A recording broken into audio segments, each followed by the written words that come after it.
My name's Joe Meissner, and I'm watching 222 Productions.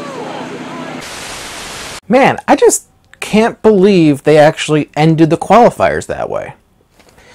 But we'll get to that at the end of this review. So we're going to talk about Qualifier 5, the fifth and final qualifier for ANW Season 13. And this was honestly a lot better of an episode than Episode 4 was. Qualifier 4 was just boring. Seems like, been a bit inconsistent with this qualifier. But this was, honestly, I really enjoyed this one overall. So the course was Trinket Steps, Double Down, the Log Runner, Block Run, Split Decision combo. And then we get to Tilt-A-Whirl, a brand new obstacle. I really like this obstacle. It's a horrible name that makes literally no sense because it has nothing to do with the actual amusement park ride.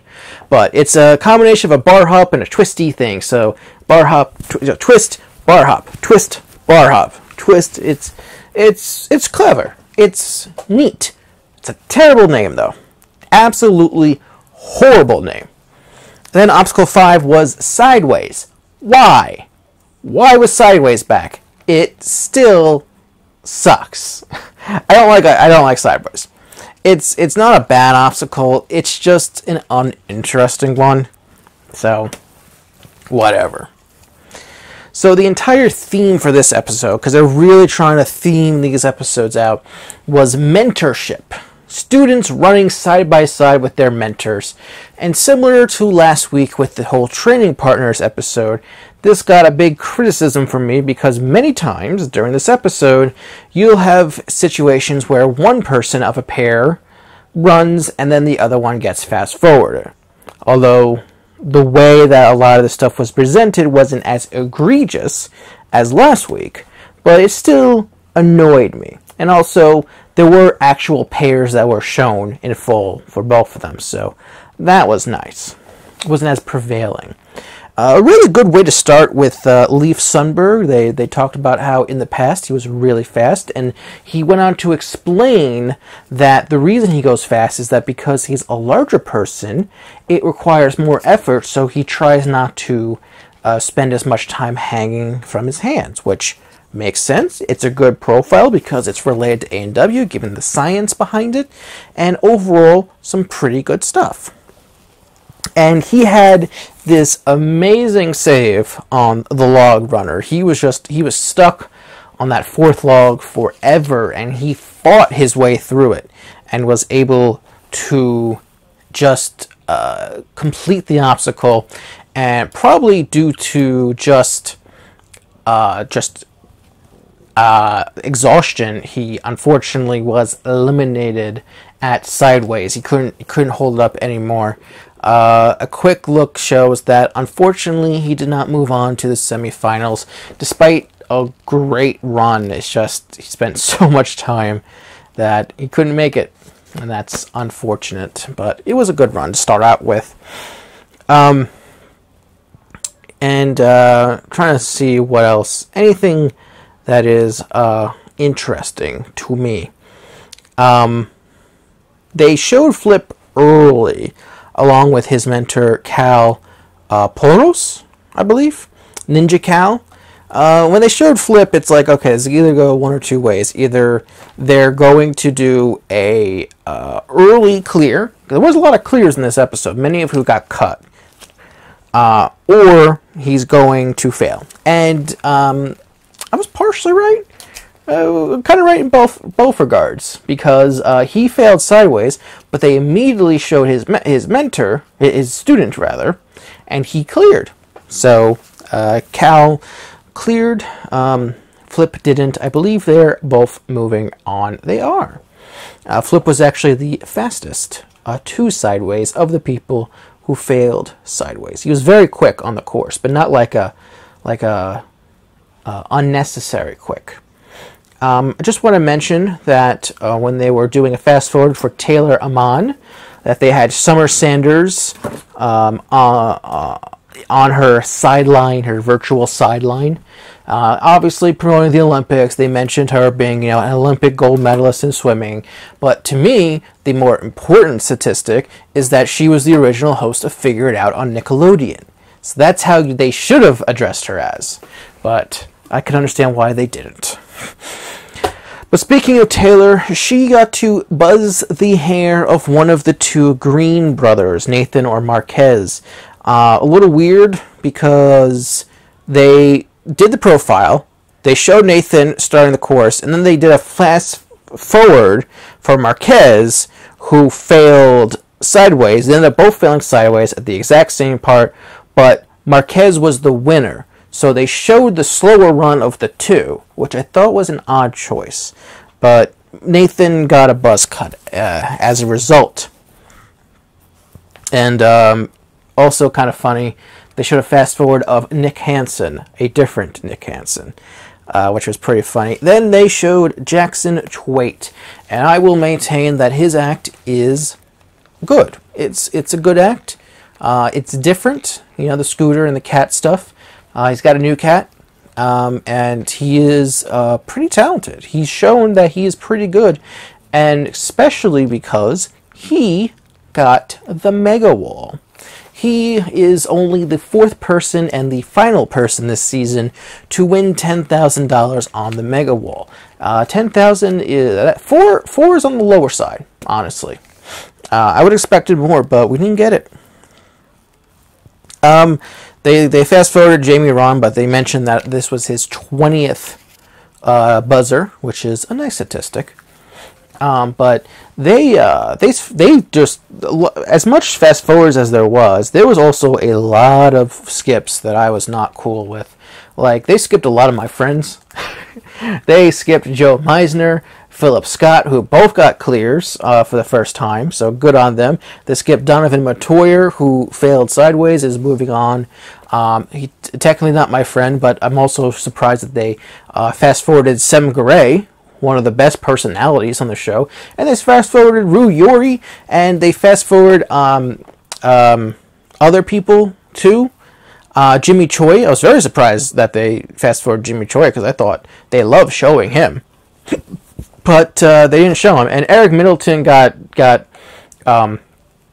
relegated to the Akbar Bajabil moments because the two, Akbar and Matt, ended up eating, I believe, tomato hornworms, which was I know for a fact, was featured on Fear Factor one episode because he cleared the course, but I don't know. But also, they showed off Maggie Owen. She has been, I've seen her a lot in competitions between UNX and NNL, killing it on the course. She ended up failing Tilt-A-Whirl because the third bar landed in the cradle very, very towards the right, and a single twist popped it out of the cradle and she fell down, unfortunately. But it was a good run seeing her. Also, this kind of goes into the whole showing the pairs, but only half of them sort of thing. Chris Barron's part of the Ninja teams. He ended up clearing, but his partner Levi, he thought, oh, hey, they can show his run next. Nah, they fast-forwarded him. He failed Log Runner. Also, I kind of want to mention the Louis Apolchi. I have a bit of an issue with this. They advertise Louis with his getting blinded on the double down in the beginning of the episode and the middle. It's like, you're not going to believe this. And then they fast forward the guy. It's like, show us the run in full. Don't give us what is essentially the same clip 3 times. They made it look like he cleared in the opening, but he got fast forwarded instead. Not fast forward, he ended up failing instead. That's gotta suck, having the cape fall over your head like that and blinding you. But yeah, they should have just showed his run. Who cares? Show his run.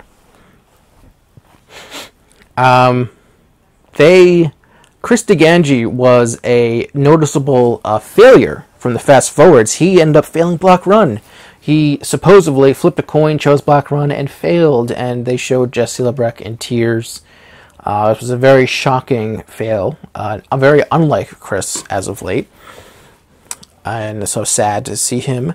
And Kyle Schulze was next. He's deaf, in case you forgot. But I think the bigger story they mentioned was that he was recovering from a shoulder injury. And you could see many times throughout the course him favoring his shoulder. And he had what I would describe as a great fight on sideways, getting through the pain. Because one of the big story from his profile piece was that he's never hitting the buzzer. He really wants to. And just this fight and struggle through sideways made me think, I think he might do it. But unfortunately, for the second year in a row, he failed on sideways and didn't work out. It was heartbreaking to see because I thought he could do it, but he didn't. And it was very sad. Kai Beckstrand, along with his father, they showed his father clearing, and then they showed Kai clearing. He has the fastest time of the night, and they are the first father-son duo to clear. That was really nice. Last two, so they showed Jessie Lebrecq. I wrote very little. Other that she had a bit of a close call on Log Runner, but she was the second and last woman of the season to clear a qualifier course, and definitely expected to see her clear, and she did. And they finished the episode with Michael Torres, which actually a little bit surprised that they did. They mentioned how last season he cleared the qualifier with super fast time in an attempt to save Kyle Schulze and Jimmy Choi, which is part of the reason why I was surprised they didn't even give Jimmy Choi a fast forward, just to feature him. And they put out the situation about how Kyle was on the bubble in 30th place, so either Torres was going to knock out Schulze, or Torres was not going to move on to the semifinals. I do like that. I wish that in just every episode they just showed who was on 30th place, even though that's probably going to get eliminated. Just because it'd be nice to see. But much to my surprise, and this was just a huge shock, Torres ended up failing the double down. The second half, he just came down so fast, and I don't know if he tried to dismount early or if his hand slipped or something. He landed upside down into the wall of the landing platform, fell in the water, and was eliminated. It was a hard landing. It was a scary landing. Thankfully, he was okay. He was definitely upset, which is understandable, about not moving on. A lot of people were consoling him, but wow, what a way to end the qualifiers with a shocking fail like that. I'm surprised they went on and did that, but they did, and I respect that. So all in all, this episode was good. It was good. It was fun. I enjoyed watching it. There's not, a terrible lot that needs to go into big detail of me talking about it. It was a standard but overall good episode of the qualifiers with some fun moments and, some unfortunately criticisms in terms of editing. Most of the stuff that I've said about the edit happened last episode, but the profile pieces were better this episode. The action I felt was better, and there was a lot of interesting moments. So let's go over the final statistics for this episode. So all in all, 1 person failed the shrinking steps, 24 failed double down, which was once again a lot of people, 6 failed log runner, 4 failed block run, 7 failed tilt-a-whirl, 18 fell on sideways. We had 18 course completions in total, and of those 18, one of them was a mega wall. And here are the people moving on to the semi-finals.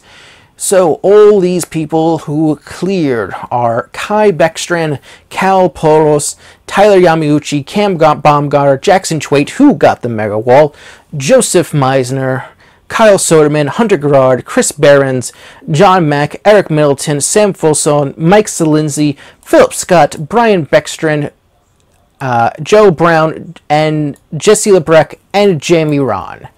And everyone else in the top 30 failed sideways, that being Flip Rodriguez, Donovan Matoyer, Ben Martin, Nick Hansen, the other Nick Hansen, Sem Garay, Marquez Green, Rue Yori, Jason Barber, Andrew Stozinski, Marcelo Riley, Nathan Green, and Kyle Schulze. And rounding out the top 5 women were Megan Rowe, Taylor Mon, and Jamie Ross, who all failed sideways, and finally Ava Colasanti, who failed Tilt-A-Whirl. So, overall, qualifiers were a bit of a mixed bag.